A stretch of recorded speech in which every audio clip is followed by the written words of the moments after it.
Congratulations to the film. This is a brilliant, brilliant movie. I love it. It's a great follow-up to T2. But the question I have for you guys, Linda is such an iconic action female star. What's it like working with her? Amazing. Yeah. The best. The most amazing experience. I mean, she's a great actor, and I remember when I was little seeing her doing this, Sarah Connor doing pull-ups was amazing. We all wanted to be like her, but just meeting her and actually working along her and just seeing how serious and committed and disciplined she is with her work and how much she cares about every line, every scene, and her character and the scene, it's just really inspiring. It's like, yeah, we all want to be like her and care so much about our craft until, Mackenzie, so I'm a big fan of the franchise, so this is kind of like a nerd question for me about this movie. So Grace has tattoos. Where did they come from, and do you think that they're an evidence of the time loop and given by Danny, or do you think there's bigger mystery involved with the tattoos? No, they are from the surgery done with precise lasers that gave me my new innards.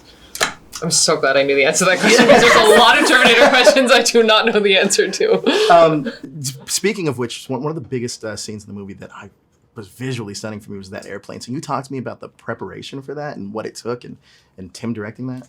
That was amazing. It was one of the last things we shot, and we kind of heard tell of this enormous revolutionary gimbal that was being built by the best engineers in the world in some warehouse in sort of rural Hungary that one day we would shoot the airplane sequence on. And it kept kind of getting pushed, and when we finally got there, it was just amazing. It rotated a full 360 degrees, so you'd be standing in it and you just kept walking, and then you were walking on the ceiling, and then you were walking on the walls, and then you were walking on the floor. It was really an incredible achievement. Now, with so many things now that we have like Siri and Alexa, we could be heading down like this dark fate kind of world. What do you think the one piece of technology would be that does us in as humanity?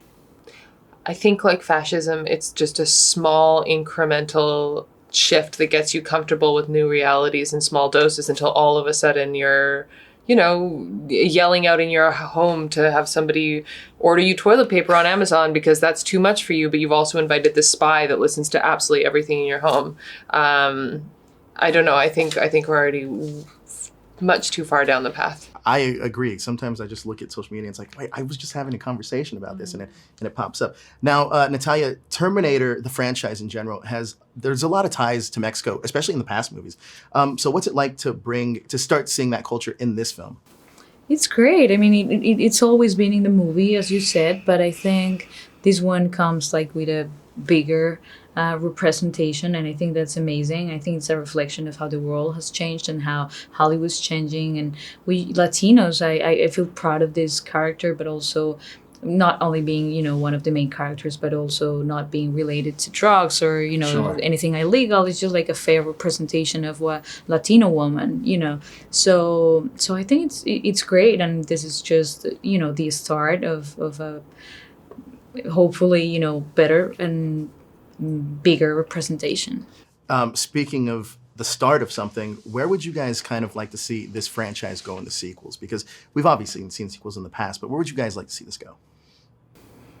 I don't know. I have no idea. Yeah, I think you just, it's so much work, and we were just trying to make this one work, and we'll see. I mean, I think there's room for more. Sure. There's room for, this is so relevant. We're talking about technology, and technology is like changing every single day, and our relationship with it, and how are we going to protect humanity, from not fight against technology, but just how are we going to deal with it? So there's a space, there's room to tell more stories, but we'll see.